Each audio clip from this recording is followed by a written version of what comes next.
Kuya, Lolo, I have a very bonkitious news for you.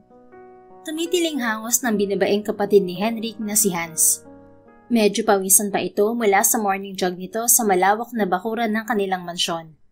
Nagkatinginan tuloy sila ng Lolo Flavius niya na kasabay niyang nag-aalmusal. Henrik po, pagsabihan mo nga yan dalaginding mong kapatid. Napakalakas ng boses. Daig pa ang babae. Kaya talaga sa'yo na lang ako maasa ng apo eh. Malabo na sa kanya. Naiiling na usal ng lolo nila. Ay, ang harsh naman, Lo. Kung may matres lang talaga ako, kahit isang dosena pang great-grandchild ang want mo, ibibigay ko, Lo. Pero kung bubuntis ako ng babae? Yuck, I can't even imagine. Hirit ni Hans habang hawak pa ang dibdib nito. Napahilot na lang ng sentido si Henrik.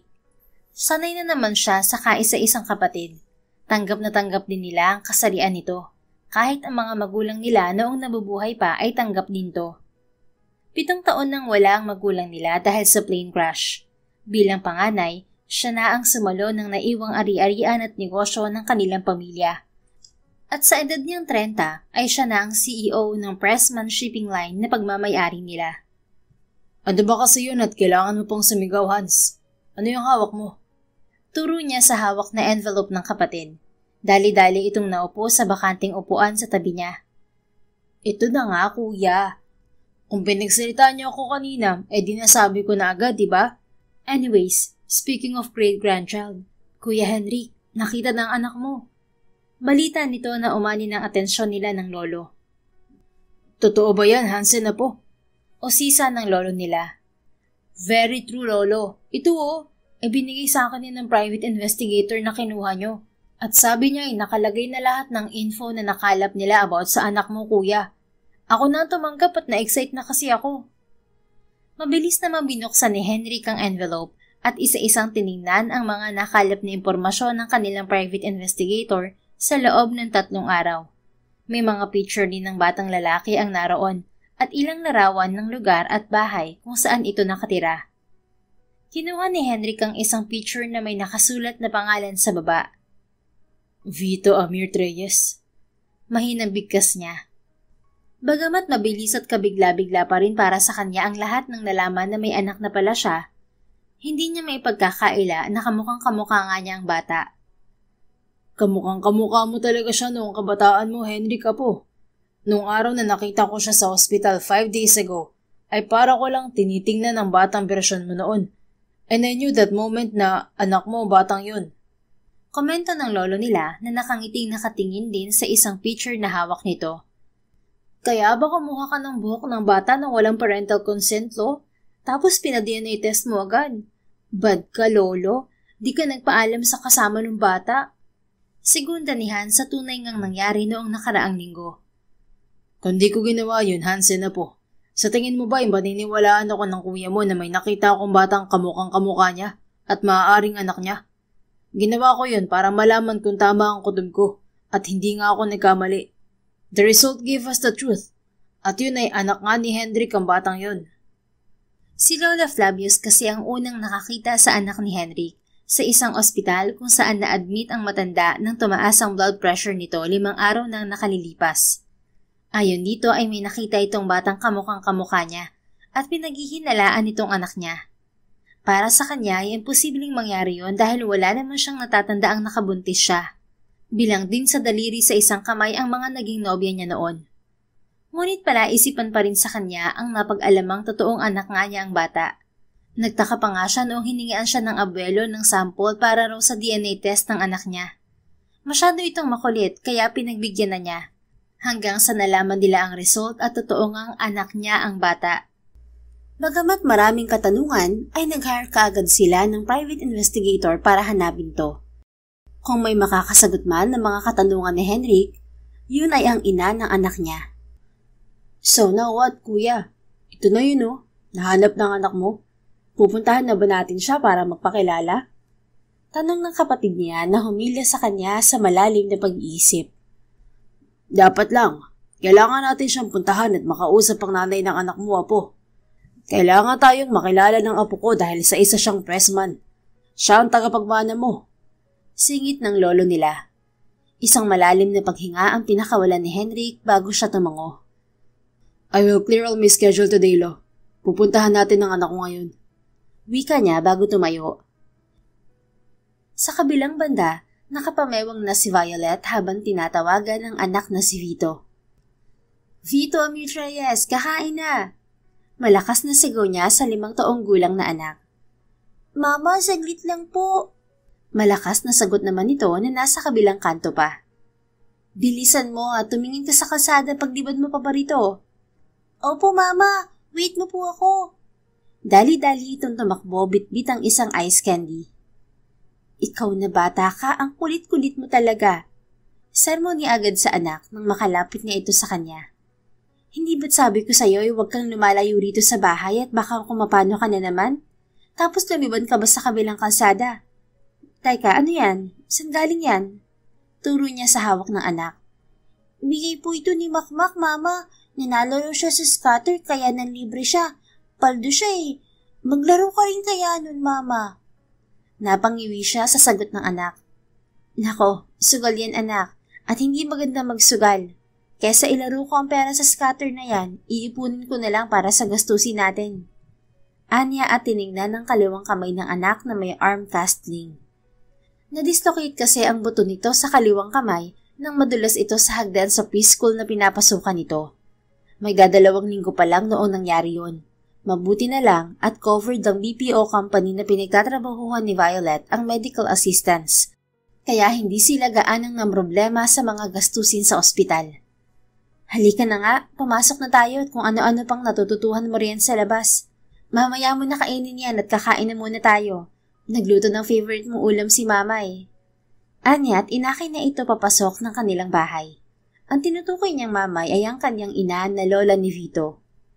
Matapos nilang kumain ay diretso agad sa kusina si Violet para hugasan ang mga pinagkainan nila, habang si Vito naman ay pinapaliguan ng nanay niya. Nakangiti lang siya habang nakikinig sa madaldal na anak na kung ano-ano ang kinakwento sa lola nito nang may nabanggit ito. Inaway na naman ako ni Kiko kanina, Mamay. Sabi niya, putok sa buho raw ako. Ano ba yun, Mamay? Tanong ng anak sa lola nito. Natigilan si Violet dahil doon. Ay nako, huwag mo nang intindihin ng sinabi ng pasaway na si Kiko, apo. Inaasar ka lang nun kasi maputi ka at pogi. Siya kasi maitim at maasim. Sagot na lamang ng nanay niya. Napabuntong hininga na lamang si Violet at natulala. Ayaw naman niyang lumaki ang anak na walang kinikilalang ama. Sino bang ina ang gustong maranasan yun ng kanilang anak? Sa kaso kasi ni Violet, ay hindi niya talaga kilala kung sino ang nakabuntis sa kanya. Nasa 20 anyos pa lamang siya noong mabuntis siya dala ng labis na kalasingan, at isa yon sa malaking pagsisisi niya. Sinubukan naman niyang alalahanin at hanapin ang ama ni Vito, ngunit para lang siyang naghahanap ng karayom sa dayami. Kaya't nagpa siya na lang siyang mag-focus sa anak at palakahin itong mag-isa katuwang ang nanay niya. Ang tanging sinabi lang niya sa anak niya noong hinahanap nito ang ama nito ay matagal na silang iniwan nito bago pa ito isilang. Nagkatinginan sila ng nanay niya paglabas ng maglola sa banyo. Marahil ay alam nitong narinig niya ang naging usapan ng mga ito. Akmang magsasalita na ito nang may marinig silang kumakatok sa kanilang gate. Oh, may tao. May inaasahan ka bang bisita, anak? Tanong ng nanay niya. Wala naman, Nay. Kung yung mga katrabaho ko yan, tatawag muna sila. Ay baka maniningil yan. May inutangan ka ba, Nay? Wala, kaya nga nagtataka ako. Sandali nga't ako na ang lalabas. Wag na, Nay. Ako na ho. Ikaw na lang pa magbihis kay Vito. Agad niyang pigil sa ina. O sige, halika na Vito, apo. Bibihisan na kita. Anito at inakay na ang anak niya papunta sa kwarto nila. Nagpunas muna siya ng kamay at inalis ang apron na suot bago sumilip sa kanilang bintana. Ano bang meron? Bakit parang ang dami yatang tao sa labas?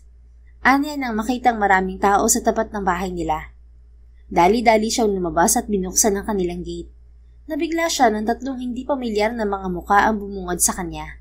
Isang matandang lalaking nakangiti sa kanya, isang binata na tingin niya ay mas bata sa kanya ng ilang taon, at ang isa pang lalaki ay matamang nakatitig naman sa kanya.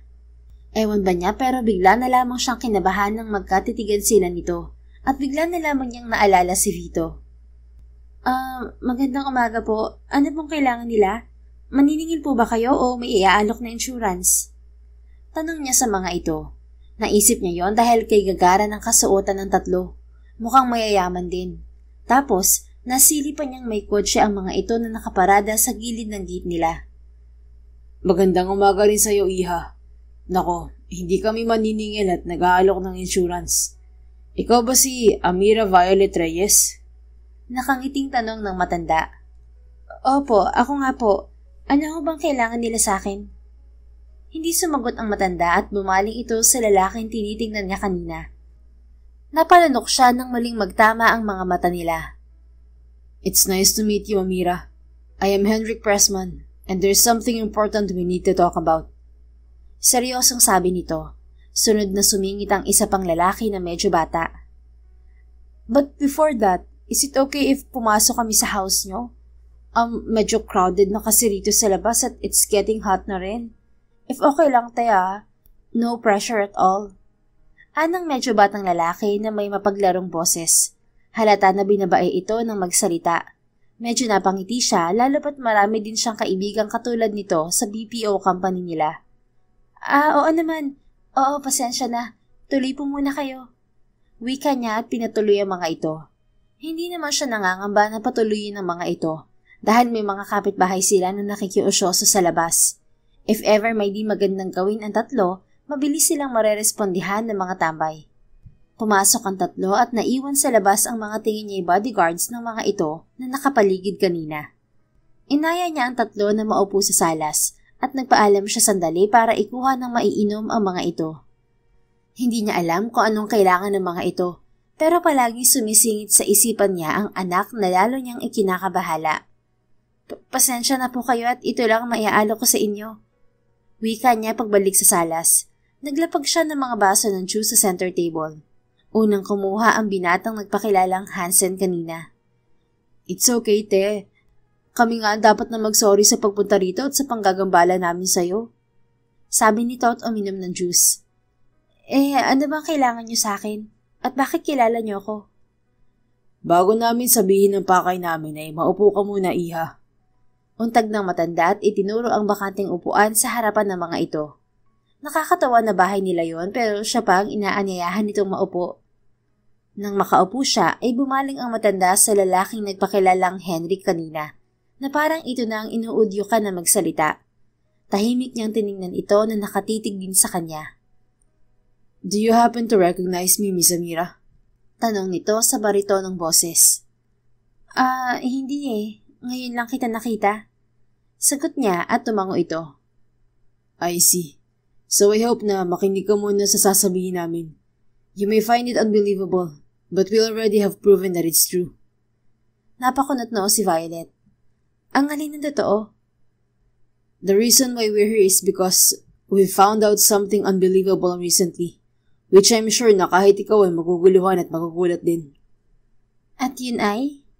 Kinakabahan na niyang tanong. That I am your son's father.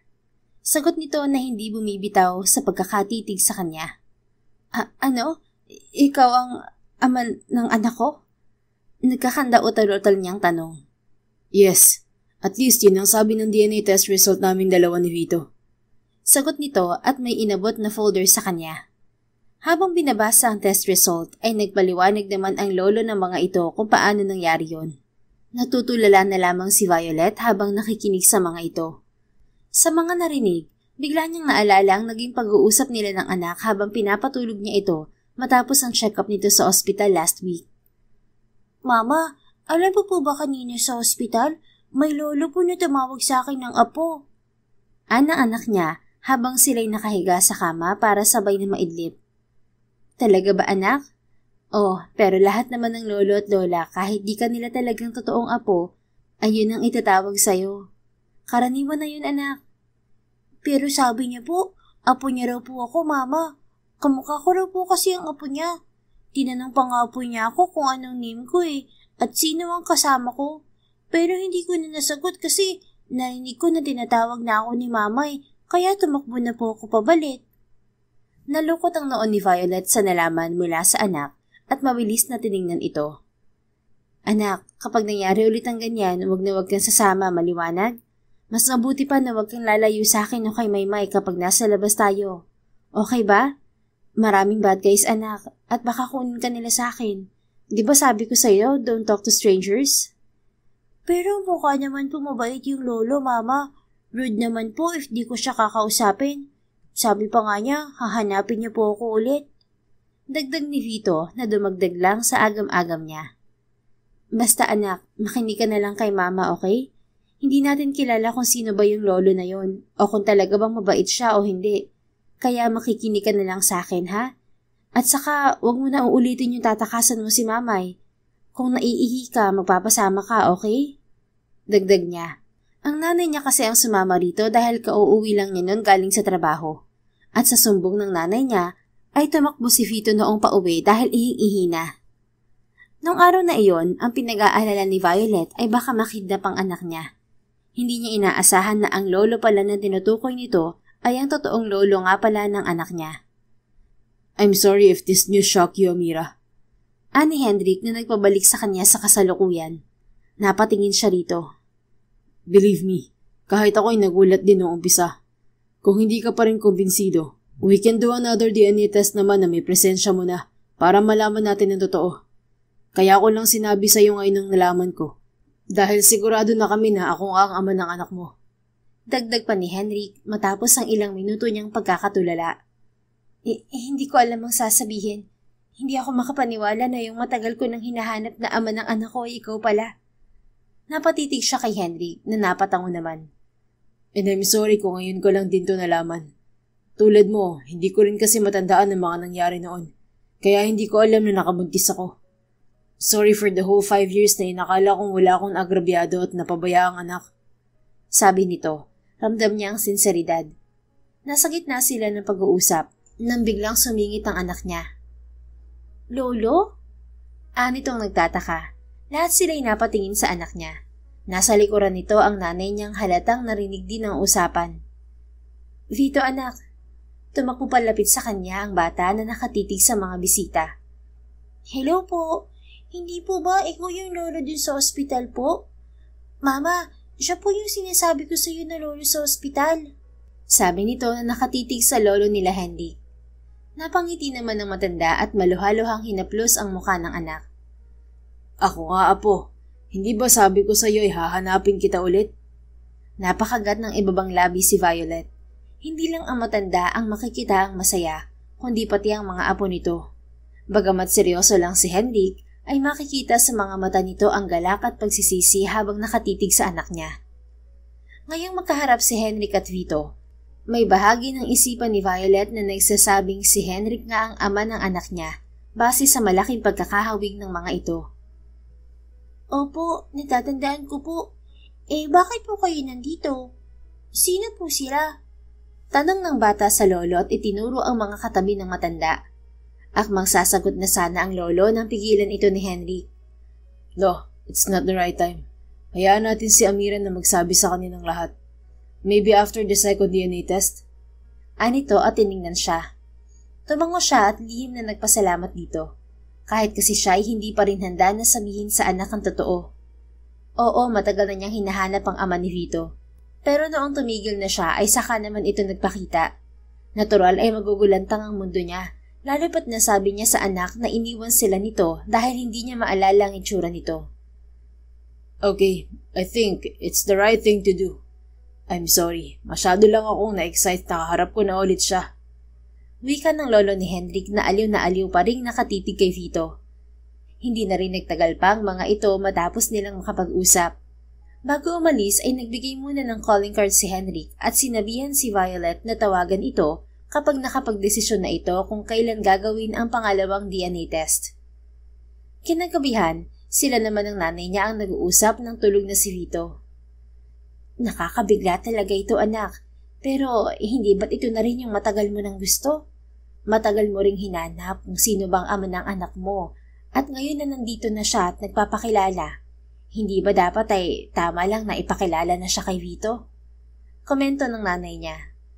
Opo, Nay. Naiintindihan ko naman. Pero natatakot kasi ako eh. Anong ikinakatakot mo, anak? na baka po kunin nila si Vito sa akin. Napalunok siya at napapikit ng mariin. Kanina, hinanap ko sila sa internet at nalaman ko na sila palang nagmamay-ari ng Pressman Shipping Line ay sobrang yaman nila at makapangyarihan. Natatakot akong baka kunin nila ang anak ko sa akin at wala akong laban dahil wala akong pera. Marahang hinaplos naman ng nanay niya ang kanyang likuran. Anak, naisip ko na rin ang bagay na yan. Maniwala ka. Pero pakiramdam ko naman ay hindi naman sila ganoong klaseng tao.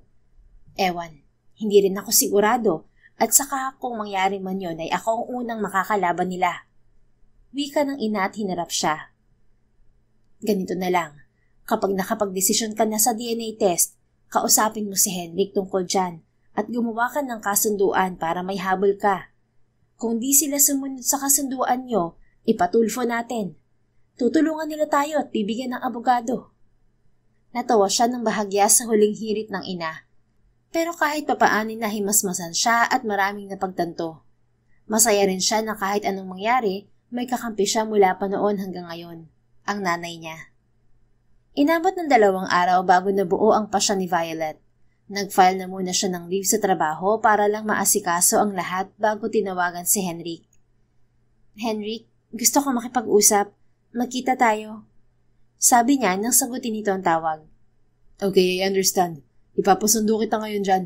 Sagot nito. Matapos magtanghalian ay dumating din ang susundo sa kanya. Kinakabahan siya habang nasa biyahe papunta sa mansyon ni na Henrik.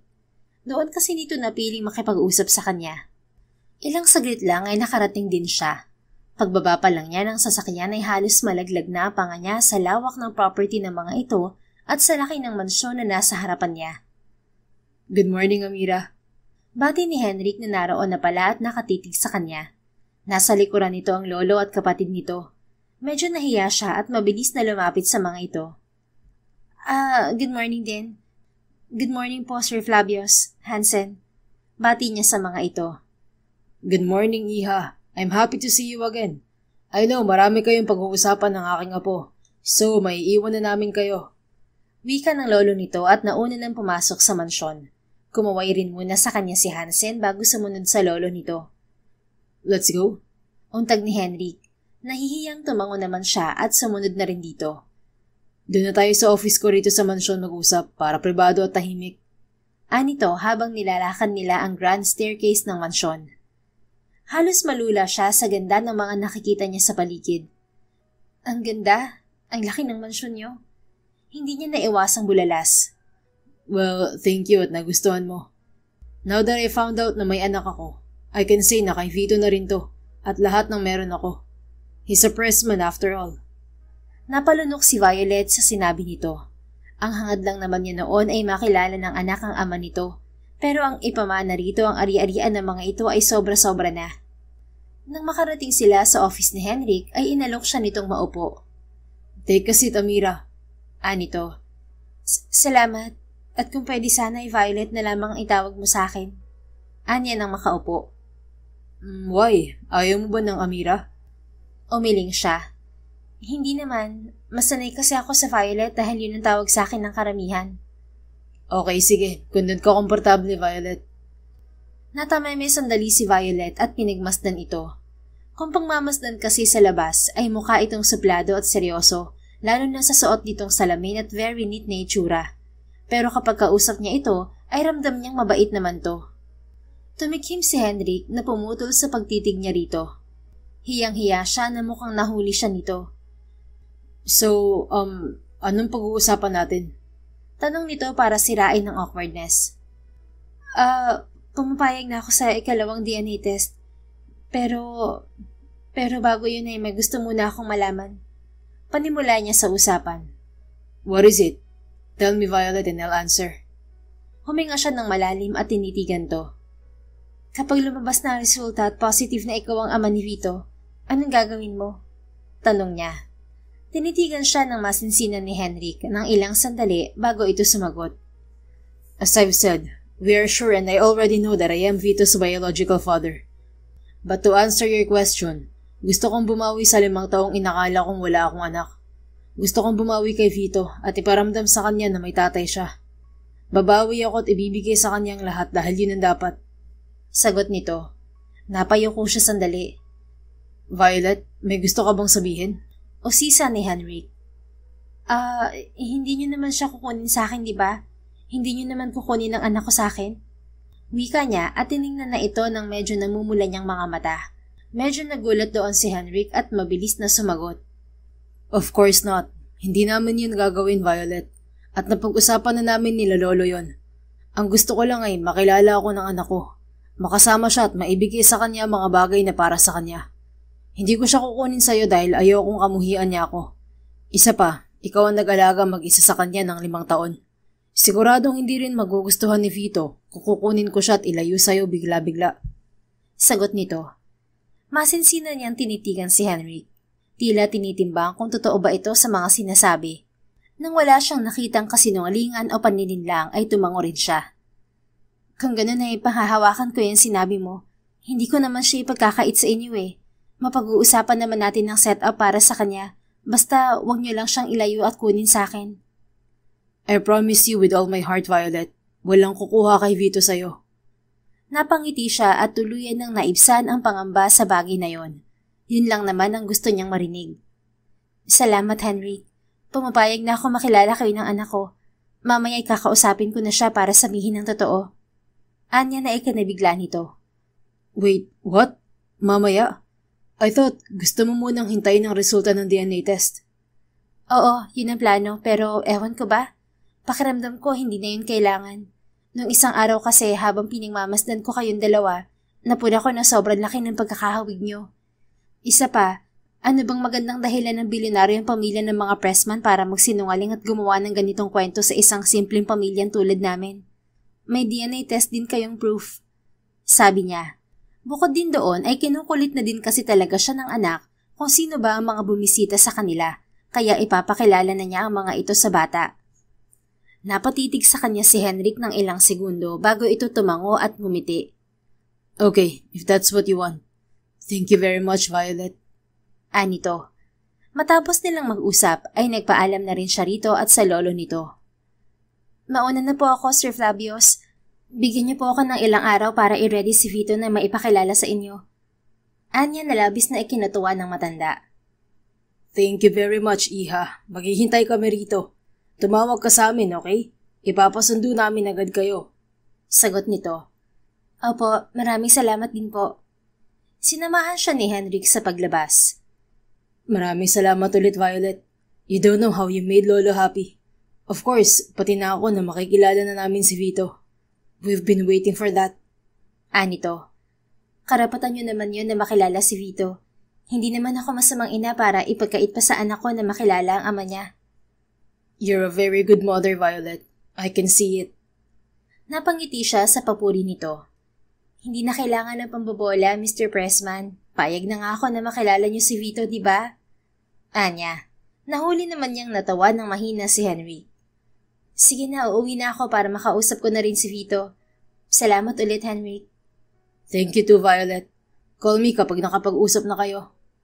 Tumango siya at ngumiti bago sumakay sa sasakyang sumundo sa kanyang kanina. Ngayon na nakausap na niya si Henry, ang anak naman ang sunod niyang kakausapin. Kaya kinagabihan habang katabi niya si Vito sa higaan ay sinimulan na niyang sabihin dito ang totoo. Medyo kinakabahan siya sa magiging reaksyon nito. Anak, may sasabihin si Mama sa'yo. Hindi ba nagtatanong ka kung sino yung pumunta rito kahapon? Panimula niya. Opo, yung lolo po tapos yung kuyang pogi saka yung isa pa na pogi. Sino po ba sila, Mama? Napangiti siya sa naging description ng anak sa ama nito na totoo naman. Gwapo naman kasi talaga si Henry. Kitang-kita na dito nagmana ang anak. Huwag ka sana mabibigla, anak ha. Ang totoo kasi niyan, yung lolo na bumisita rito, siya talagang totoo mong lolo. At yung kuyang pogi na sinasabi mo, siya naman ang... Siya ang papa ko, Mama? Nagulat si Violet nang tumayo ang anak at tuwang-tuwa na humarap sa kanya. Napatango siya nang wala sa wisyo habang nakatingin dito na tumatalon-talon na sa kama. Yes! May papa na ako! Siya ba yung papa ko talaga, Mama? Makulit na tanong nito at mabilis na yumakap sa kanya. Napangiti siya dahil di niya ini-expect na ganoon ang magiging reaksyon nito. Oo baby, siya ang papa mo. Hindi siya nahirapang ikwento sa anak ang totoo, bagamat kung paano sila nagkakilala at nakita ng tatay nito ay hindi pa niya masagot. Kailan ko sila makikita ulit, Mama? Hindi ko po kasi nakausap ang papa ko nung pumunta siya rito eh. Ikaw ba? Kailan mo sila gustong makita? Bukas po. Bukas agad-agad, Mama. Napangiti siya sa sinabi ng anak. Okay, sige. Sasabihin ko sa papa mo na magkikita na kayo bukas. Kaya matulog ka na para maaga tayo makapunta sa kanya. Okay ba? Okay po, Mama. Excited na po ako. Masayang sagot nito at nahiga na sa tabi niya. Niyakap niya ito hanggang sa makatulog. Nang makatulog na si Vito ay tinawagan na niya si Henry. Tuwang-tuwa ito nang malamang excited din ng anak na makilala ang ama. Akala niya mahihirapan siyang ipaliwanag dito ang lahat. Buti at kabaliktaran pala. Sige Violet, ipapasundo ko kayo agad bukas. Salamat. Ani Henrik sa kabilang linya. Rinig sa himig ang saya. Walang anuman. Sige na, ibababa ko na rin to para makapagpahinga na. Okay, sige. I'll see you both tomorrow, Violet. Pagbaba na tawag ay nahiga na si Violet at tinabihan muli ang anak. Napangiti siya dahil sa wakas ay magkakakilala na rin ng maayos ang dalawa. Samantala, kabababa lang ni Henrik ng tawag matapos kausapin si Violet nang magring muli ang phone niya. Nagsalubong ang mga kilay niya nang mabasa ang pangalan ng tumatawag. Hello, Jessie. It's already 11 in the evening here. Anong kailangan mo? Sagot niya sa tawag. What kind of question is that, babe? Ayaw mo bang kausapin ng girlfriend mo? Napabuntong hininga siya at mariing hinilot ang nose bridge niya. I'm asking you kung anong kailangan mo. Oh, well, may nabalitaan kasi ako and gusto ko lang malaman kung totoo. May anak ka raw at nahanap mo na to? Yes, it's true. Matabang niyang sagot. But how? Hindi mo sinabi na may nabuntis ka noon. It's impossible. I don't know at first too, okay? I just found out recently and we already did a DNA test and it's positive. And how about our plan to get married, Henriks? We've been in a relationship for 2 years now. Malalim siyang napabuntong hininga at napailing. Wala sa usapan na papakasalan kita, Jessie. All that we have is an agreement. You accepted this relationship para makapunta ka riyan sa Paris at magawa ang gusto mong pagmamodelo. May pangalan ka na. Okay na yan. But don't you forget na kasama sa agreement ang partnership ng company namin sa company nyo? Kung malaman ni Dad to, I'm sure... I don't care, Jessie. Kung makakaapekto sa pagiging ama ko sa anak ko ang agreement, I'd rather call it off kahit pa maputol ang ugnayan ng mga kumpanya natin. Not my loss anyway. Mariin niyang sabi. Natameme naman si Jessie sa kabilang linya. Mag-uusap tayo, Henrik. Matatapos na rin this month ang project namin dito. I'm going home. Inis na sagot nito bago ibinaba ang tawag. Mabigat na huminga si Henrik at napailing na lamang. Nasa isip na niya ngayon na mas unahin ang kapakanan ng anak kaysa sa agreement nila ni Jessie.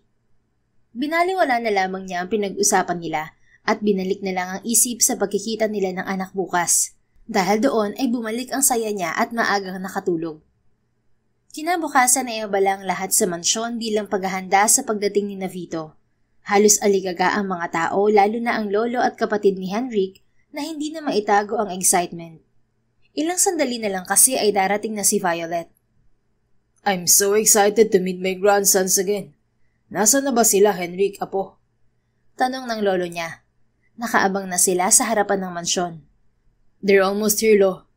Sagot niya at di nga nagtagal ay natanaw na nila ang sasakyan, lulan ang mag-ina niya at nanay ni Violet. Ayan na sila! Masiglang wika ng kapatid niya. Bumaba si na Violet sa sasakyan at lumakad palapit sa kanila. Parang lalabas ang puso ni Henrik sa mga oras na yon habang nakatitig sa kanyang anak. Good afternoon, Violet. Good afternoon din po, ma'am. Bati niya sa mga ito nang makalapit. Magandang hapon din, Henrik. Magandang hapon din po, Sir Flavius. Hansen. Bati rin ni Violet pabalik. Napatingin siya sa anak na biglang nagtago sa likuran ng mama nito. Mabilis na yumuko si Violet at hinarap ang anak. Vito, anak, mag-hi ka sa kanila. Hindi ba't excited kang makita ulit sila? Malambot na wika nito. Sige na anak, lapitan mo na sila. Matamang nakatitig lang si Henrik sa anak na dahan-dahang naglalakad palapit sa kanya. Hello po. Nahihiyang wika ng bata at napayuko. Hello too, my boy. Anya at lumuhod upang magbantay sila. Nang titigan niya si Vito at makita ang mga mata nito ay kinabog ng malakas ang dibdib niya. Nginitian niya ito. Gumanti rin ito ng ngiti at mabilis na yumakap sa kanya. Papa! Parang natunaw ang puso niya sa mga sandaling yon. Simula nang malaman niyang anak niya si Vito, palagi niyang inaasam-asam na mayakap ito. Matapos ang tagpong yon ay niyaya na nila sina Violet na pumasok sa mansyon. Mula nang yakapin siya ni Vito ay hindi na ito lumayo sa kanya. Ito po bang bahay niyo, Papa? Ang laki-laki, parang palasyo. Pulalas ng anak habang iginagala ang mga mata sa mansyon. Natawa naman sila rito. Nagustuhan mo bang bahay na to, my boy? From now on, bahay mo na rin to. You're the prince of this mansion. Sagot niya. Talaga po? Pwede po kung tumira rito, pati sina mama at mamay? Napabaling siya kay Violet na nakatitig lang din sa kanya. Of course. Ang bahay ko ay bahay nyo na rin, kaya pwede kayong tumira rito anytime you want. Sagot niya na ikinatuwa ng bata. Yay! Mama, pwede raw tayo tumira rito, sabi ni Papa. Baling naman ang anak sa mama nito na napangiti na lang. Nang magkatitigan sila ng babae ay napailing na lang ito. Dinala rin niya si Vito sa dining para mananghalian. Tuwang-tuwa si Henrik lalo na ang lolo niya habang pinaghahain ng anak na maingay na kumakain. Papa, after kumain, pwede po ba umikot sa bahay mo? Tanong nito. Bahay natin, my boy. But yeah, sure. Maganda yan para mapamilyar ka agad dito sa mansyon. Sagot niya at ginulo ang buhok nito. Matapos ngang kumain at magpahinga sandali ay nagyaya na ang anak na ikutin ang buong mansyon. Apo, Violet, ako nang bahala sa great-grandson ko. Alam kong may kailangan pa kayong pag-usapan. Wika ng lolo niya nang lapitan siya nito. Nagkatinginan muna sila ni Violet at tumango naman ito. Sige po, Lo. Thank you. Anya. Tinawag naman ni Violet ang anak. Anak, kay lolo ka muna sumama ha. Siya muna ang mag-iikot sa'yo sa mansyon. May pag-uusapan lang kami ng papa mo. Kasama mo naman si mamay. Tiningnan muna sila ng bata bago ngumiti at tumango. Sige po mama, papa. Sagot nito. Let's go baby boy, kami na ang tour guide mo. Wika naman ni Hansen at pinangunahan ang pagpasyal sa anak at lola nito. Napangiti na lamang sila ni Violet habang pinagmamasdan ng mga ito palayo. Sabi ko na matutuwa si Vito kapag nakita niya ang mansyon niyo eh. Ang laki-laki naman kasi, parang palasyo. Wika ni Violet, binalingan niya ito. Naiwan sila sa may elegante at napakaluwang na sala. So, ikaw ang nagsabi niyan kay Vito? Totoo naman kasi, at saka nagtatanong kasi siya. Napangiti na lamang si Henry. Well, Vito is a pressman. What we have is his too. Kulang pa nga ito sa 5 taon na wala ako sa tabi niya. Kung alam ko lang na nakabuntis ako, sana'y hindi na naghintay ng 5 years si Vito bago nakilala ang tatay niya. Wika niya. Napalingon siya kay Violet nang bumuntong hininga ito. Hindi rin naman kita masisisi dahil kahit ako'y hindi rin matandaan ng mukha mo. Kung alam ko lang din kung sino ang nakabuntis sa akin noong araw na yon, mabilis sana kitang mahahanap. Nagkaroon ng ilang minutong awkward silence sa kanilang dalawa. Tila nagpapakiramdaman na buksan ang usapan tungkol sa nangyari noon. Yung nangyari dati, what happened to us? Sabay nilang sabi at nagkatinginan. Mabilis na umiwas si Violet ng tingin na tila nahihiya. You go first, Violet. Anya, huminga naman ito ng malalim bago tumango. Itatanong ko lang kasi kung hindi mo talaga maalala ang nangyari noon. Kasi ako, lasing na lasing ako noon kaya pagising ko, di ko na rin halos maalala ang mga ginawa ko. Kaya hinayaan ko na lang at pinalaki si Vito sa abot ng aking makakaya katuwang si nanay. Si Henrik naman ang humugot ng malalim na paghinga bago sumagot. The truth is, hindi ko rin talaga maalala, Violet. But after recalling everything that happened to me 5 years ago, ngayon ko napagtanto na may isang beses na nagpunta ako sa isang resort sa Subic noon para mag-unwind. Oo, sa Subic. Yan lang kasi ang natatandaan ko noon na nagpunta kami ng mga kaibigan ko sa Subic para magliwaliw. Noong mga panahong yun kasi ay dinadaan ko lahat sa paglalakwatsa at pag-inom ang problema namin, lalo na nung namatay ang tatay ko. Pasaway at matigas ang ulo ko noon na nabago lang sa pagdating ni Vito. Panimula nito na masinsinan niyang pinakinggan. So, you remember now? Ang naaalala ko lang noon, nagpakalasing ako at hindi ko na alam ang mga ginagawa ko. Basta kinabukasan nagising na lang ako sa kwarto ng mga kaibigan ko at ang sabi nila ay sumama ako sa isang lalaki. Nakakapagtaka nga kung paano pa ako nakabalik sa room namin eh. Yun lang ang natatandaan ko tapos after ng ilang linggo, nalaman kong buntis na ako.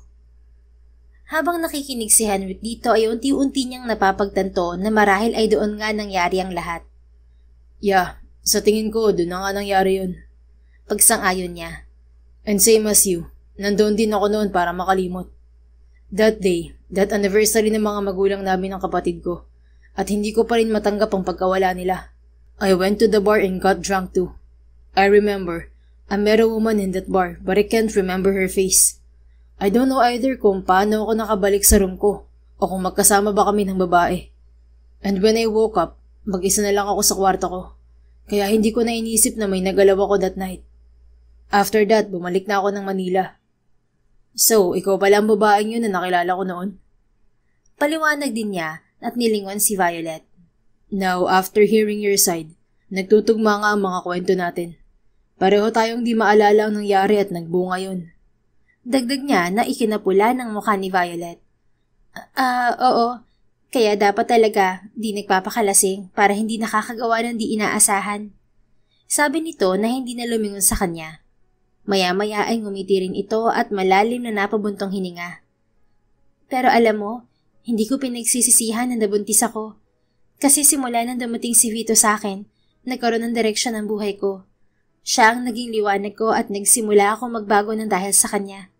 Hindi madaling magpalaki ng anak na mag-isa, pero mabuti na lang at hindi ako iniwan ni nanay. Nakaramdam siya ng konting panghihinayang, pagsisisi at awa nang marinig yon. I'm sorry again, Violet. Ano ka ba? Sabi ko naman sa'yo hindi kita sinisisi. Huwag ka mag-sorry. But still, kung alam ko lang na dinadala mo ang anak natin, sana'y may katuwang ka sa pag-aalaga sa kanya. Binalingan siya ni Violet at nag-aalangan na tinabik ang braso niya. Ang importante, nandito ka na at makakabawi ka na sa kanya. Basta yung usapan natin huwag masyadong spoil si Vito, baka kasi makasanayan niya. Anito, napangiti naman siya. I'll try.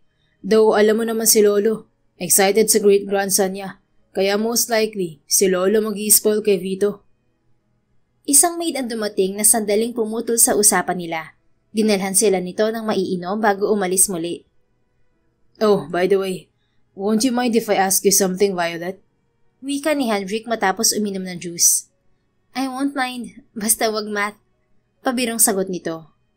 Don't worry, hindi naman ito math. Well, I just wanna know if for the past 5 years, wala bang tumayong tatay si Vito? Natameme sandali si Violet sa naging tanong niya.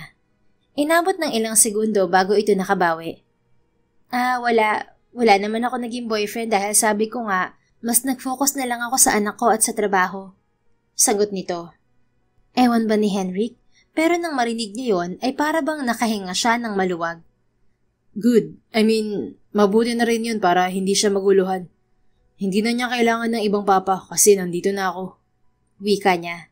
Huwag ka mag-alala, wala kang kaagaw sa atensyon ni Vito kung yun ang inaalala mo. Anito sabay baling sa kanya. Pero ewan ko lang sa sitwasyon mo. Balita ko kasi may girlfriend ka raw eh. Hindi ba makakagulo si Vito sa relasyon niyo? Alam ba niya na may anak ka? Siya naman ang natameme sandali. Naalala tuloy niya ang naging pag-uusap nila ni Jessie kanina. Yeah, alam naman na niya ang tungkol kay Vito. Maikling sagot niya. Mabuti naman kung ganon. Ayoko kasi na dumating sa point na maipit ang anak ko at maging dahilan ng away niyo ng girlfriend mo. Baka kasi pagbuntunan pa si Vito kung mangyari yun. Umigting ang mga panga ni Henrik at mariing umiling. Don't worry, Violet. I promise you na hindi maagrabyado si Vito. His well-being and safety is my utmost priority above all. Pangako niya at yun talaga ang gagawin niya. Saktong pagkatapos nila mag-usap ay siyang pagdating naman ng anak nila na tuwang-tuwa na ikinakwento ang mga nakita sa paligid ng mansyon. At mama, may malaking room din ako rito na maraming laruan. Sinamahan ako ni Lolo nun Ang laki-laki ng kwarto, Mama. Kasyang-kasya tayo ni na Mamay ron. Madaldal na kwento ni Vito. Napangiti na lamang siya rito. Pinahanda talaga namin yun, my boy. Para may kwarto ka rito. Bahay mo na rin naman to eh. Singit ni Henry. Salamat po, Papa. Anito at mabilis na yumakap sa kanya. Nagkatinginan sila ni Violet na nakangiti lang sa kanya. Habang pinagmamasdan niya ito at ang anak nila, ay may init siyang naramdaman sa kanyang puso. Ngayon lang siya nakaramdam ng ganoong saya na para bang buo siya at sa kanyang isipan, ay pinangako niyang iingatan niya ang sayang yon. Samantala, 2 linggo ang mabilis na dumaan. Maraming nangyari sa 2 linggong yon na ngayon hindi pa rin inaasahan ni Violet na mangyayari. Ngunit masaya siyang nakikitang masaya rin ang anak niya. Medyo nahirapan lang sila na ipaliwanag ang setup nila ni Henrik sa pagstay nito sa mansyon nito. Kinailangan pa nga niyang matulog doon sa mansyon kasama ni Vito bago niya ito tuluyang naiwan na roon sa mga sumunod na araw. Kampante naman si Violet na iwan ng anak sa mga pressman habang siya nagtatrabaho dahil bukod sa alagang-alaga ito ng mga tao sa mansyon ay palagi rin siyang ina-update ni Henrik. Madalas nga silang magkausap nito sa call o video call para i-relay ang maghapon ng anak. Alam na nga ng binata ang oras ng break time niya sa trabaho kung kailan sila madalas mag-usap katulad na lamang ngayon. Hello V, bakit ang tagal mo sumagot? Break time mo naman ah. Anito pagsagot niya ng video call. Vina ang tawag nito sa kanya upang maigsi lang daw. Aba, sorry naman po Mr. Henrik Pressman. May kinausap kasi akong katrabaho saglit. Ano ba yon? Si Vito pala, kumusta? Naiiling na tanong niya. Bukod sa kampante na siyang makipag-usap dito, nakasanayan na rin niya ang pagtawag sa kanya nito ng V. Katutulog lang niya. He's here with me at my room. Nanood kasi kami ng Netflix kanina. Anito at ipinakita pa ang anak na nakaunan sa braso nito. Napangiti siya habang pinagmamasdan ng mga to. Para talagang pinagbiyak na buko. By the way, remind ko lang na bukas na pala aalisin ang cast sa kamay ni Vito. Kaya mo bang sumama bukas sa ospital o ako na lang? Paalala ni Henry. Ay, oo nga pala. Muti ko na makalimutan. Oo, sasama ako. Are you sure? Pagod ka at wala pang tulog nun. I think you should rest na lang. Di ko naman pababayaan si Vito. Kaya ko nga, Henry. Kailangan nandun ako kasi siguradong hahanapin ako ng anak ko. Sasama ako. 10 ng umaga pa naman yung schedule niya kaya may ilang oras pa ako para maidlip. Basta daanan niyo na lang ako sa bahay. Anya, wala na rin nagawa si Henry kundi sumang-ayon. Hindi na rin nagtagal ang usapan nila at nagpaalam na rin ang binata at siya naman ay bumalik na sa trabaho hanggang sa matapos ang shift niya. Pag-uwi ay diretso siya sa kwarto para maidlip at ginising na lang siya ng nanay niya bandang 9:00 ng umaga para makapaghanda sa pagsama sa ospital kina Vito at Henry. Hindi na ako sasama anak ha at mamamalengke pa ako. Bukas ay uuwi na ulit ang apo ko rito kaya ipagluluto ko siya ng favorite niyang sinigang na baboy. Nako, baka nasanay ng apo kong yun sa yayamanin na pagkain ha? Ano sa tingin mo anak? Anang nanay niya habang siya ay nag-aayos sa salamin sa kanilang salas. Sige po nay, wag po kayong mag-alala para kay Vito. Paborito pa rin niyang luto ng mamay niya. Tingnan niyo at siguradong simot ang sinigang niyo bukas. Teka, may budget pa po ba kayo riyan? Oo anak, meron pa naman. Sagot nito at lumapit sa kanya. Nakangiti siyang tiningnan. Bakit po nay? Wala naman nak.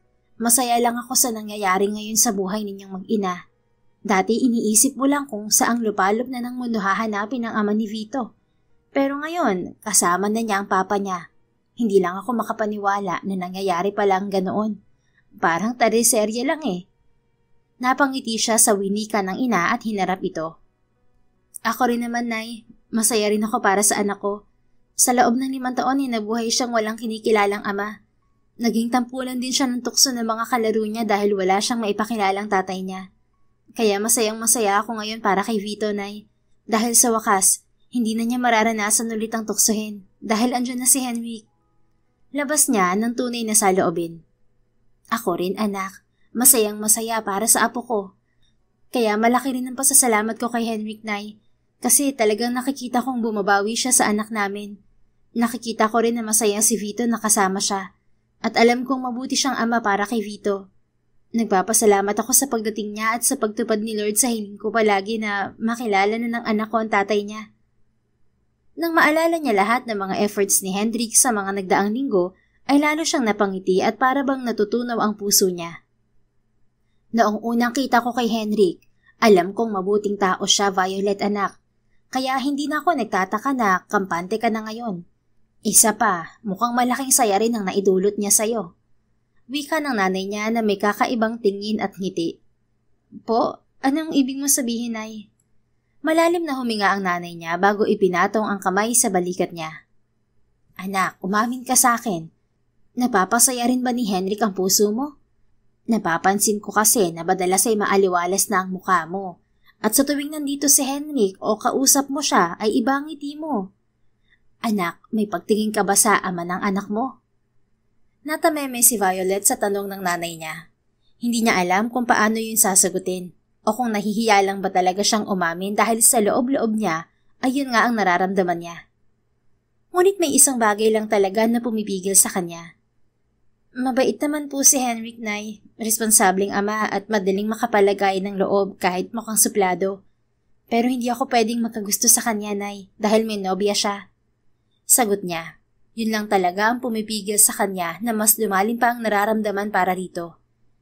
Ibig sabihin ay gusto mo nga siya. Hindi siya mahirap magustuhan, Nay.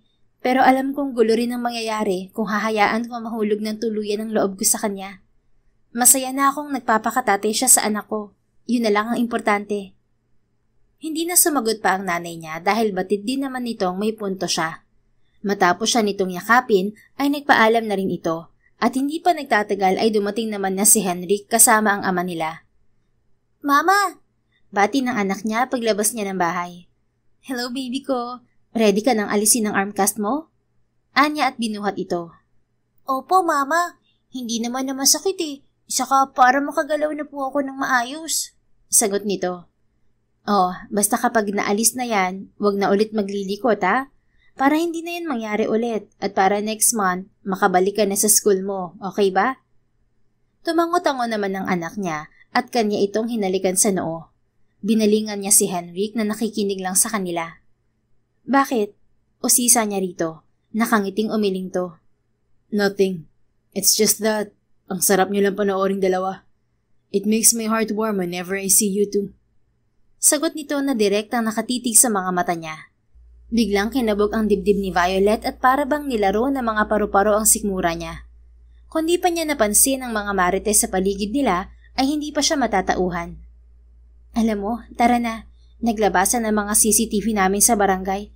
Baka mamaya kung ano pang chismis na naman ang maikalat. Yakag na lang niya na ikinatawa nito bago sila sumakay sa sasakyan nito. Sa tabi siya ni Henrik na upo dahil may gusto rin itong pag-usapan nila.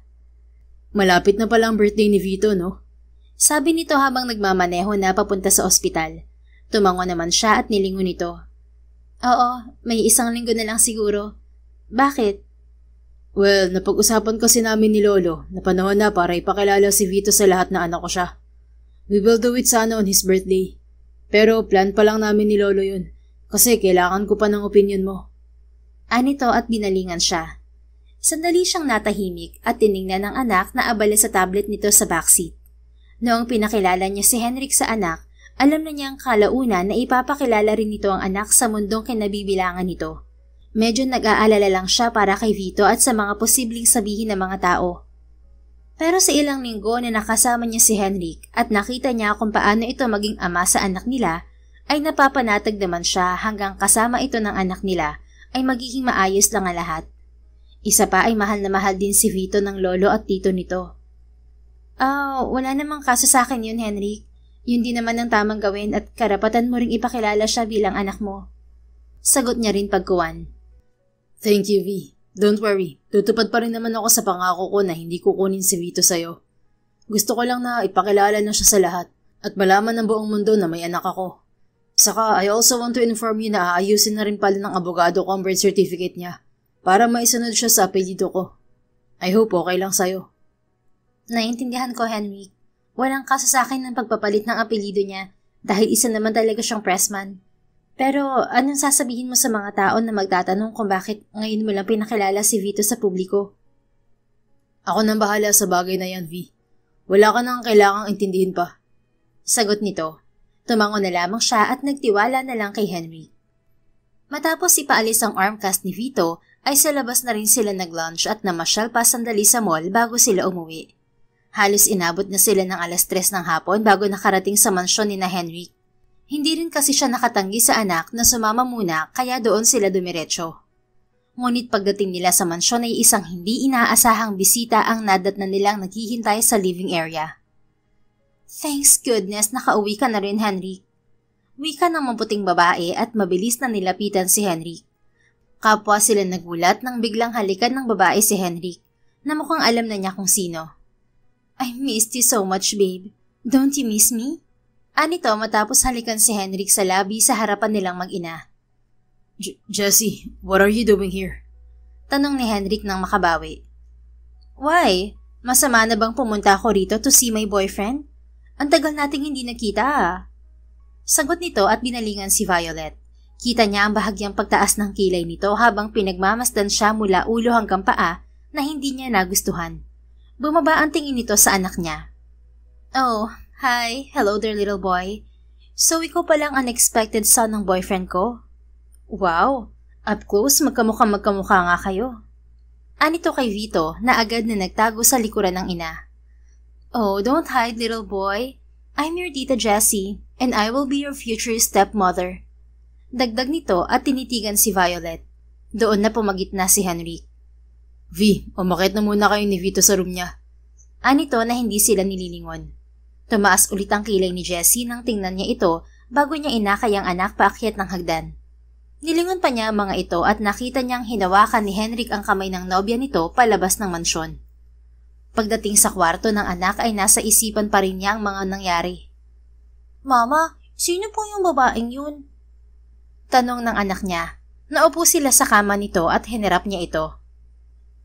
Baka close friend ng papa mo, anak. Sagot niya. Close friend? Pero bakit niya nikis si papa sa lips at sabi niya boyfriend niya po si papa? Girlfriend pa siya ni papa, mama? Natameme si Violet sa tanong na yon.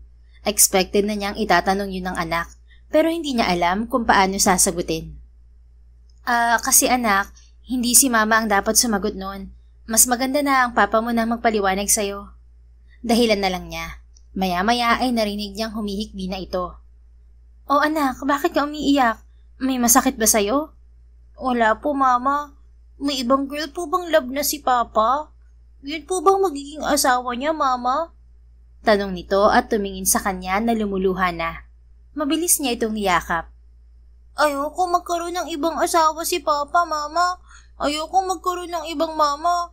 Ikaw lang ang mama ko. Dapat ikaw lang po. Vito anak, ako lang naman talaga ang mama mo, wala nang iba. Hindi ka magkakaroon ng ibang mama, okay? Mahinahong paliwanag niya sa anak. Pero may ibang babae na love po si papa, mama. Hindi ka ba niya love? Bakit may ibang babae pa siya? Gusto ko tayo lang ang family, mama. Natameme si Violet at hindi alam kung paano ipapaliwanag ang sitwasyon sa anak. Ano kasi anak, kami ng papa mo, kasi matagal na kaming hindi nakita after ka namin nabuo. Diba sabi ko umalis siya at hindi ko na alam kung nasan siya. Tapos ngayon lang natin siya ulit nakita. Kasi anak, nagkahiwalay kami. At syempre, sa tagal ng panahon, nakahanap siya ng ibang babaeng love niya. Pero kami pa rin naman ng family mo, anak. Ako lang ang mama mo at si Papa Henrik naman ang papa mo. Hindi yun magbabago. Maingat niyang paliwanag. Bakit ikaw, mama? Kung matagal na kayong naghiwalay, bakit walang ibang lalaki na love? Humihikbi pa rin itong tanong. Kasi ikaw lang ang lalaking love ni mama sa buhay niya. Hindi na kailangan ng ibang lalaki ni mama. Ikaw lang sapat na. Sagot niya at hinalikan ng noon nito. Tahan na anak, kahit anong mangyari, huwag ka magagalit sa papa mo at huwag ka mag-iisip ng masama, okay? Pagbalik ng papa mo ay magpapaliwanag din siya sa'yo. Tumango na lang ang anak niya at sumiksik ng yakap sa kanya. Parang dinudurog ang puso niya habang humihikbi ito bago nakatulog. Pamilyang buo ang hinding-hindi niya maibibigay kay Vito. Yun ang sigurado siya. Nakakainis naman ng Jessie na yun. Wala namang kaso kung maghalikan sila dahil may relasyon naman sila. Pero sana naman hindi sa harapan ng anak ko. Mainis niyang wika sa isip at hinaplos ang mukha ng anak.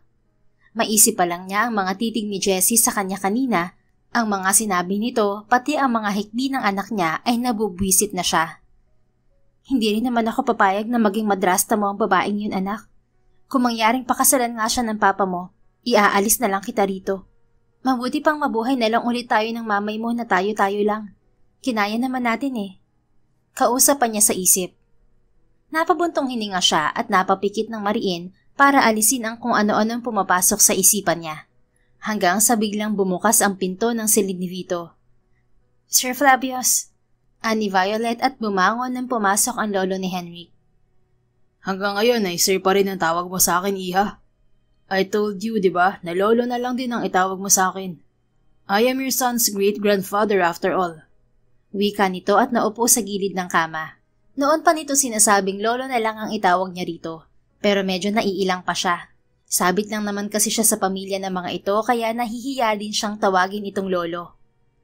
Nakangiting pinagmasdan muna nito ang anak niyang natutulog. Kahit natutulog si Vito ay kamukhang-kamukha talaga niya ang apo kong si Henrik, ano? Hindi may pagkakaila na mag-ama talaga sila. Sabi nito habang hinahaplos ang mukha ni Vito. Oo nga po, para silang pinagbiyak na buko. Sagot niya na bahagyang ikinatawa nito. You know what, Iha? Simula noon dumating si Vito rito sa amin, ay nagbalik ang sigla rito sa aming mansyon. Hindi naman nalingid sa kaalaman mo na wala na mga magulang ng mga apo ko, at si Henrik ang pinaka naapektuhan noon sa pagkamatay ng mga to. Simula noon ay palagi kong kinukulit yung apo ko na bigyan na ako ng apo sa tuhod, nang sa ganun ay mabaling sa anak at asawa ang atensyon niya. And now it's happening. Kwento nito na kanyang pinakinggan. Binalingan siya ng matanda at hinawakan ng kamay niya. Thank you for bringing Vito to us, Violet, apo. Masaya ako na bago ako mawala sa mundong to ay nakilala ko pang great-grandson ko. At least, may maikukwento ako sa mga magulang ni Henrik at sa tatay mo kapag nakita-kita kami sa langit. Mababaw nang umiti si Violet at hinawakan din ang kamay ng matanda. Nako, matagal pa pong mangyayari yan, lolo. Maaabutan niyo pa akong magbinata si Vito. Anya, natawa naman ito at tumango-tango. Sana nga, Iha, para mas matagal ko pa siyang makasama. O siya, maiwan na muna kita rito. Take a rest, mukhang wala ka pang tulog. Tumayo na ito at palabas na sana ng kwarto nang muli siyang harapin. Oh, and before I forgot, I heard sa mga maid kanina na pumunta raw dito si Jessie. Kung ano man ang nakita mo o narinig mo kanina, huwag mong iisipin yun, Iha. My grandson doesn't love her. What they have is an agreement formed by Henrik and Jessie's father for business 2 years ago. Ayoko rin ang ginawang yun ni Henrik, but he insisted na para yun sa ikabubuti ng kumpanya. And since kilala ng mga magulang nila ang mga magulang ni Jessie, napanatag na rin ako. Wika nito na ikinagulat niya. Kung ako papipiliin ang gusto kong babae para sa apo ko, ikaw ang pipiliin ko, Iha. I like you for my grandson, Henrik. Hindi nakapagsalita si Violet at natulala na lamang nang makalabas ng silid ang matanda at naiwan siyang lutang ang isip. Hindi niya alam kung dahil ba sa puyat o dahil sa mga narinig sa lolo ni Henrik. Parang sasakit ang ulo ko. Daing na lang niya at nahiga sa tabi ng anak. Kakalayag ng isip kung saan-saan ay nakatulog din siya sa tabi nito. Sa kabilang banda, matapos paakyatin ni Henrik ang mag-ina, ay hindi na niya palabas ng mansyon si Jessie. Ow! Henrik! What are you doing? Bitiwan mo nga ako. Angil nito. Binitiwan niya ito nang makalayo sila. Leave, Jessie. Umalis ka rito at wag nang babalik pa. And why shouldn't I? I'm your girlfriend. Not anymore. Mabilis niyang diin. What? What are you talking about? Gulat na bulalas ng babae. Pinuputol ko ng agreement. I will call your father about this. Anya at nanlaki ang mga mata nito. No, you can't do that, Henrik. Malaking kawalan sa company niyo kung puputulin mo ng agreement niyo ni Dad. I don't care. And don't you ever think nakawalan ng pressman shipping line ng company niyo. Because we both know na hindi babagsak ang kumpanya namin. Tinanggap ko lang ang agreement dahil malapit na kaibigan ni Dad ang dad mo. And may usapan din kami ni Tito Jacob na pwede kong tapusin ang agreement whenever I want. Bulalas niya na ikinatameme nito. Palibhasi wala itong alam sa kasunduan. Ang alam lang kasi nito ay pumayag siya maging boyfriend nito kapalit ng business partnership noong bago pa siyang CEO ng kumpanya nila. Here's the truth, Jessie. I only accepted your father's condition because he's hoping that I could change you. But in the past 2 years, wala akong nakitang pagbabago sa'yo. But instead, you became worse. Akala mo ba hindi ko alam ang mga kalokohan mo sa Paris? Kung ilan at kung sino-sino mga lalaki ang kinakama mo para lang makuha mo ang gusto mo. I doubted na alam to ng dad mo. Naputol lang sasabihin niya nang malakas siyang sampalin nito. How dare you? Hindi mo alam ang mga pinagdaanan ko para maabot ang kung anong meron ako ngayon, Henrik. Bakit ka ba nagkakaganyan ngayon, ha? Tell me, dahil ba talaga sa anak mo? O dahil sa bitch na babaeng yon? Eh mukhang pera lang naman ang habol sa'yo nun eh. And she's just using her son with you. Nagpanting ang mga tenga ni Henrik sa mga narinig at masamang tinitigan ng babae. Don't you ever talk about Violet like that. Hindi mo kilala kung gaano siya kabuting babae at nanay sa anak ko. Honestly, you're nowhere near her in any aspects. And I'd rather choose to be with her kaysa sa'yo. Mariin niyang depensa para kay Violet. Pinipigilan na lang niya ang sarili. Baka may magawa pa siya rito. Akmang sasampalin sana siya ulit nito, ngunit mabilis na niyang nasalo ang palad nito. I've had enough, Jessie. Umalis ka na habang babae pantingin ko sa'yo. Leave and never come back again. Anya at binitiwan ang kamay nito. Napaatras naman ito at lumuluhang tumakbo palayo. Nagbitiw ng mabigat na paghinga si Henrik bago kinuha ang phone niya at tinawagan ng ama ni Jessie. Ilang ring lang ay sumagot din to. Enrico, iho. Wow, bago tawa, tumawag ka. So what can I do for you? Nasurpresang tanong ng Ginoo sa kabilang linya. Hindi kasi niya ito tinatawagan ng madalas. Ni magkita sa bawat meetings ay bihira. Tito, I want to end the agreement. Walang pasubali niyang sabi. Ilang segundong natahimik muna ang kausap bago niya narinig ang malalim na paghinga nito. If I might guess, is it because of your son? Hindi na siya nabigla na alam nito ang tungkol sa anak niya. Marami rin itong paraan para makakuha ng impormasyon, pero kumpara sa anak nito, mas mabilis itong pakiusapan at may isang salita. Yes, Tito. Gusto ko na kasi siyang ipakilala sa publiko at gusto kong maayos ng lahat bago ko gawin yun. Okay, I understand, Henry. Besides, we both know na hindi mo naman talaga kami kailangan in the first place. But I hope we can still do some business. Sure will, Tito. Business is business. Hanggang magbe-benefit tayo pareho, I'm always in. That's why I like you. You're such a very professional businessman. You too, Tito. By the way, I would also want to invite you to my son's birthday party this coming Friday. And I'm sorry too, but I hope you understand. But please, don't bring Jessie with you. Narinig niya ang malalim na paghinga nito sa kabilang linya. I knew it too na may kinalaman din sa kanya kaya mo tinatapos ng agreement. But sure, pupunta ako, iho. Pasensya na rin sa anak kong yun. Siguro nga kahit sinong ipares ko sa kanya, hindi pa rin siya magbabago hanggat hindi siya mismo ang nagkukusang magbago. Thanks, Tito. Matapos ang tawag at pakalmahin ng sarili, ay bumalik na rin si Henrik sa loob ng mansyon. Diretso siyang umakyat sa kwarto ng anak at doon ay naabutan niyang natutulog ang mag-ina. Parang magic na nawala ang bad trip niya at napangiti ng lapitan ng dalawa. Naupo siya sa gilid ng kama at pinagmasdan ng mga ito. Isang bagay lang ang tumatakbo sa isipan niya ng mga oras na yon, at yun ay bigyan ng buong pamilya ang anak. Binalingan niya si Violet na natutulog. Muli niyang naramdaman ang kabog sa dibdib na ilang linggo na niyang inililihim. Hindi niya alam kung saan nagsimula, pero habang tumatagal na nakikilala niya ito, ay nagkakaroon siya ng malalim na pagtingin dito. Hindi lang bilang ina ng anak niya, kundi bilang babaeng tingin niya ay para sa kanya. Gumalaw si Violet paggawan at unti-unting dumilat. Nagulat pa ito nang magkatitigan sila. Oh, Henrik, pasensya na't nakaidlip ako. Anito at mabilis na bumangon kahit medyo antok pa. No, it's okay. You should rest, V. I know puyat ka from work. Wika niya at ipinatong ang kamay sa balikat nito. Tinitigan naman siya nito. Si Jessie pala Don't mind her. Nakaalis na siya. Mabilis niyang sagot. Natulala ito sandali sa kanya bago yumuko sa anak. Henry, kanina umiyak si Vito. Anito. Napaayos siya ng upo at nagtatakang binalingan ng anak. Why? What happened to her son? Masakit mo ulit ang braso niya? Malalim na huminga si Violet bago siya nito nilingon. No, not like that. Nakita kasi ng bata ang paghalik ni Jessie sa'yo at pagtawag sa iyong boyfriend. Nagtatanong siya kung sino si Jessie tapos bigla na lang siyang umiyak dahil ayaw niya raw yun maging asawa mo at ayaw niyang magkaroon ng bagong mama. I'm sorry about that, V. Pinagsabihan ko rin si Jessie kanina. Hindi ko rin nagustuhan ang ginawa niya. Kailangan mo pa rin magpaliwanag sa anak natin, Henry. Naipaliwanag ko na sa kanya na kahit ano mangyari, ako pa rin ang mama niya at walang magbabago ron. Napatingin si Henrik sa anak at hinaplos ang mukha nito. Don't worry about it, V. Hindi yun mangyayari.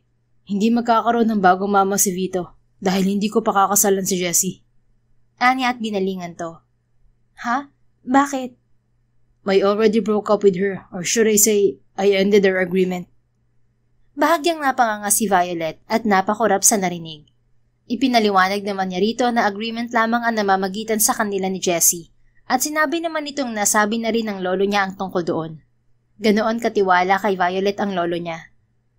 So, huwag mo nang isipin na magkakaroon ng bagong mama si Vito dahil hindi yun mangyayari. Ikaw lang ang nag-iisang mama niya at hindi yun magbabago. Akong bahala kay Vito. We will talk later. Anya at hinawakan ang mukha ni Violet matapos magpaliwanag. Nanlaki naman ang mga mata nitong nakatitig sa kanya. Henry... V, naalala mo yung pinangako ko sa'yo noon na hindi ko kukunin sa'yo si Vito? Natulala na tumango ito. Wala talaga akong balak na kunin siya.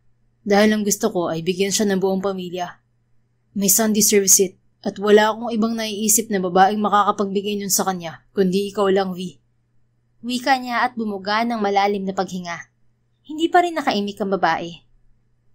I shocked you, right? Yeah, right. You're shocked. Masyadong nakakabigla nga siguro. Pero ang gusto ko lang naman sabihin ay, I want to know you more, V. Gusto ko mas makilala pa hindi lang ang anak ko, kundi pati na ang nanay ng anak ko. Napalunok si Violet at naiilang na umiwas ng tingin sa kanya. Naiintindihan naman niya kung bakit. Sorry. Hindi ko alam ang sasabihin ko, Henry. No, it's okay. I understand. You don't have to say anything now. Just take a rest. Kulang ka pa sa tulog. Tabihan mo muna ang anak natin dito. Sabi niya at tumayo na sa pagkakaupo sa kama. Nilingon pa niya ito na nakatitig lang sa kanya bago siya tuluyang lumabas ng silid. Napasandal siya sa pintong nakasara na habang hawak ang dibdib niya parang may nagkakarerang mga kabayo dahil sa lakas ng kabog. Well, at least I set up a stepping stone for my next move. Anya nang biglang sumulpot ng kapatid niya. Oh, anong drama mo riyan, kuya? Untag sa kanya nito, dali-dali siyang umayos ng tayo at umiling. Nothing. Pupunta na ako sa room ko. Anya at dali-daling umalis sa harapan nito. Naiiling na lang siya na muntik pang nahuli ng kapatid ang alat teenager niyang drama. Mabilis na lumipas ang mga araw. Ang paghahanda sa dalalapit na kaarawan ni Vito ay puspusan na. Kasama si Violet sa lahat ng pagpaplano at palaging ang opinyon niya ang tinatanong ni Henry. Kahit nga ang pagpapa sa publiko ng magaganap na party para sa anak nila ay tinatanong din muna nito sa kanya. 2 araw nang ang hot topic nang i-announce ni Henry ang tungkol sa pagkakaroon nito ng anak sa pagkabinata. Matapos ang announcement ay pinakiusapan na rin silang mag-iina na magstay muna sa mansyon para na rin sa kapakanan ni Vito. Nang dumating ang araw ng Biyernes ay halos mapuno ang mansyon ng mga pressman sa dami ng bisita. Natatanaw pa lang ni Violet ang mga tao sa labas ng bintana ng kwarto ni Vito ay kinakabahan na siya.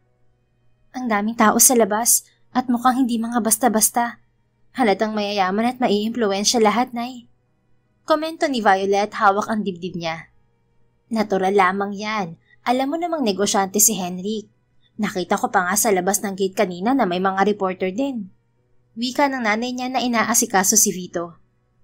Napakagwapo naman kasi ng apo kong ito, kaya pinagkakaguluhan tuloy ngayon. Hindi ka ba kinakabahan na ipapakilala ka na ng papa mo sa lahat bilang prinsipe niya, apo?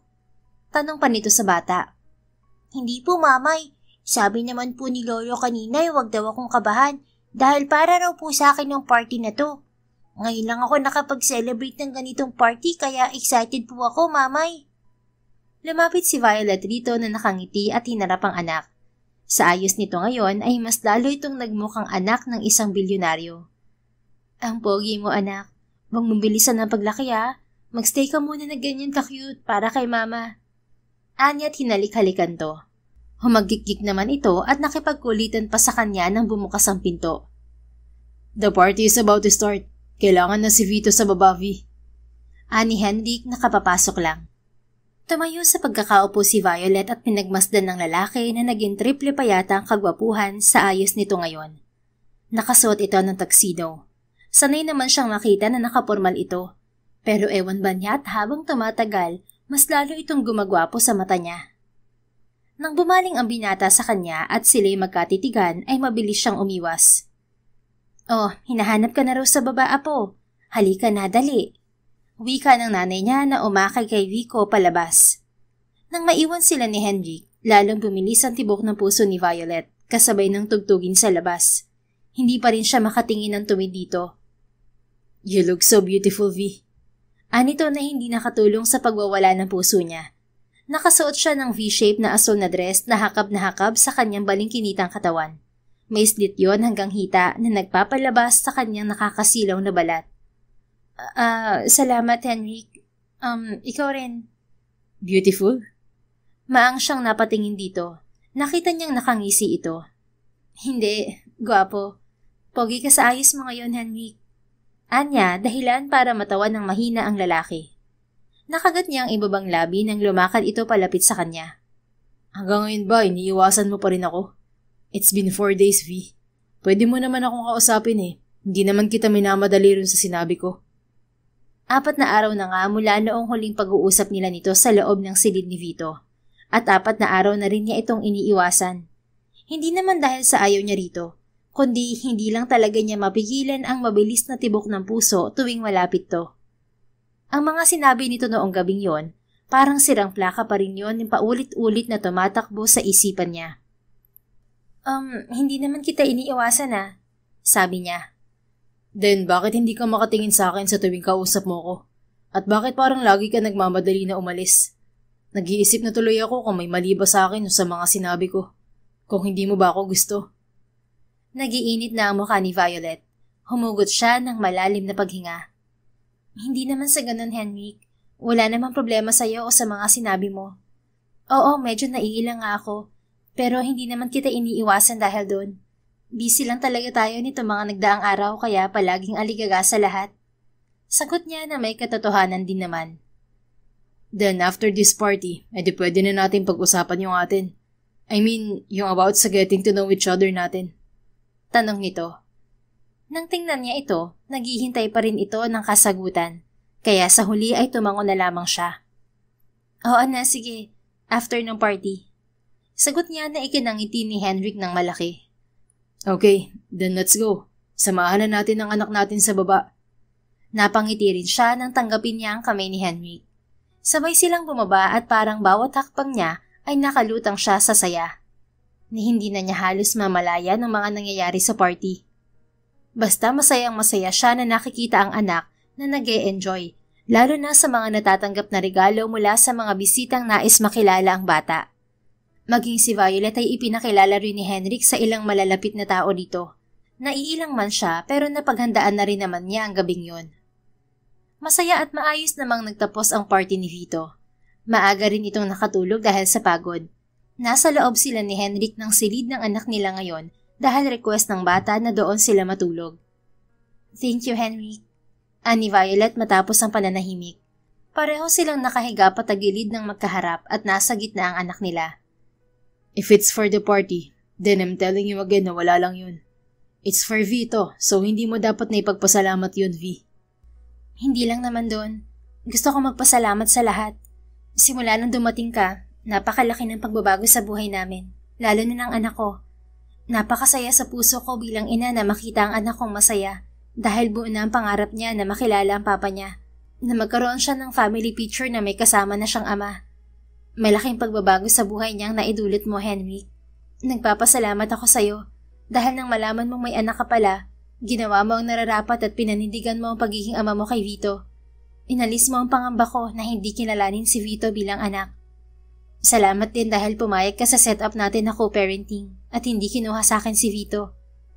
Sabi niya na may matamis ng ngiti. Sinuklian naman yun ni Henrik. Kung may dapat mong magpasalamat dito, ako yun, V.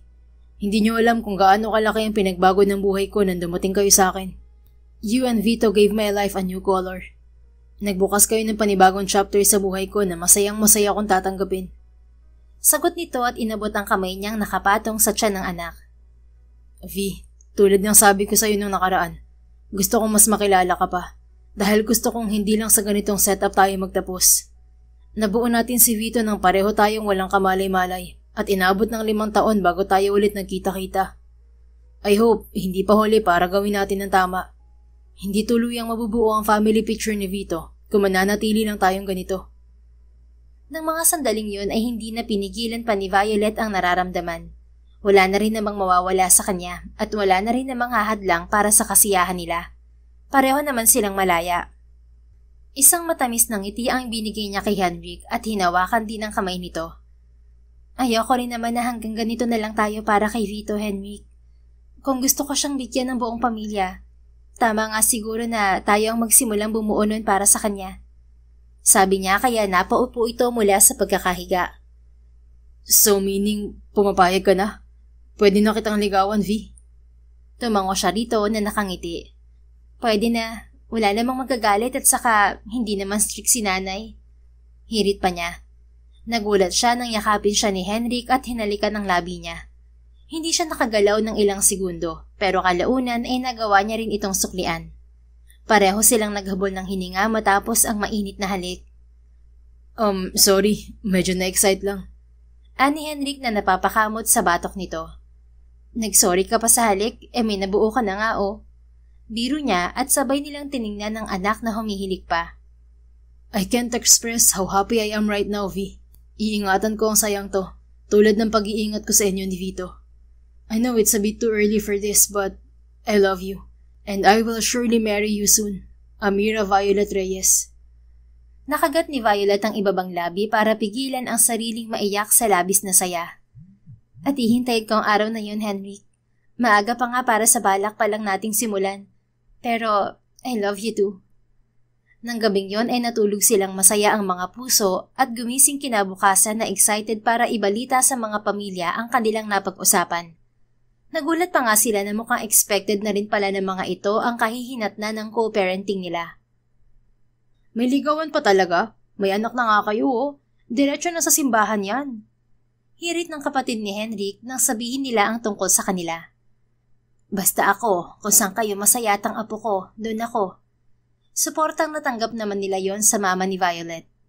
Simula pa lang naman gusto na kita sa aking apo Violet, iha. Kung hindi pa nga kayo umamin ngayon baka ako na ang gumawa ng paraan para magkatuluyan kayo. Singit naman ng lolo ni Henrik. Sa tabi naman nila ay halos tumalon na sa tuwa si Vito. Yay! Magkaka-baby sister na ako! Hiyaw nito na ikinagulat nila.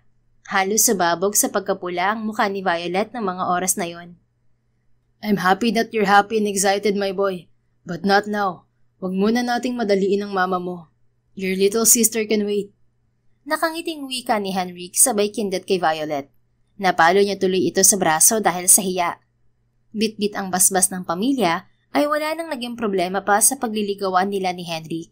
Sa kabila ng pagkaabala nila sa mga trabaho ay hindi naman nabigo si Henrik na magpakitang gilas kay Violet sa panliligaw. Sa bawat araw, linggo at buwan na dumaan na mas nakikilala nila ang isa't isa ay mas lalo ring lumalim ang kanilang pagmamahalan hanggang sa tuluyan na ring naging sila at nauwi rin sa kasalan. At makalipas lamang ang ilang buwan ay biniyayaan agad sila ng hiling ni Vito na baby sister. Sa buhay, marami talaga mga pangyayari na hindi natin inaasahan. May mga taong bigla na lamang makakagawa ng isang bagay na may dulot na malaking pagbabago sa ating mga buhay. At naniniwala si Violet na si Lolo Flavius ang taong nagsimula ng malaking pagbabago sa kanilang buhay. Malaki ang pasasalamat niya rito dahil kung hindi nito natagpuan ang anak niya sa ospital ay siguradong hanggang ngayon ay mag-isa pa rin niyang pinapalaki si Vito na naghahanap pa rin ng kalinga ng isang ama. Sa kasamaang palad, sa 2 taon ng kanilang pagsasama ni Henrik bilang mag-asawa, ay nagpaalam na rin si Lolo Flavius. Dagok yun para sa kanilang lahat, ngunit hinarap nila yon bilang isang pamilya. Nangako siya sa matanda na iingatan at mamahalin niya ang mga naiwan nitong mga apo, lalo na si Henry. Sisiguraduhin niyang sa kalungkutan at kasiyahan ay hindi niya iiwan ang lalaking nagbigay sa kanilang mag-iina ng kasiyahan at wagas na pagmamahal. Life isn't what you expect. Instead, it is made up of the most unexpected twists and turns. The end. Kung nagustuhan mo ang istoryang ito, please don't forget to like, comment, and share it with your friends. Your support really makes a difference. Thank you and see you sa ating next story. Keep safe and be blessed.